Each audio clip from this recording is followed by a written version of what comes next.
If you're looking to stop recurring charges on your American Express account, follow these simple steps to manage your subscriptions effectively. Step 1. Log into your account. Visit the American Express website or open the mobile app. Enter your login credentials to access your account dashboard. Step 2. Navigate to Account Services. Once logged in, look for the Account Services or Manage Account section.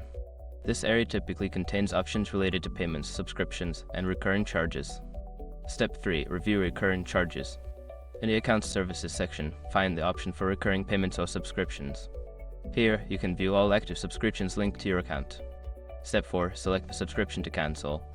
Identify the subscription you wish to stop. Click on it to view more details and find the option to cancel or stop the recurring charge. Step 5. Confirm cancellation.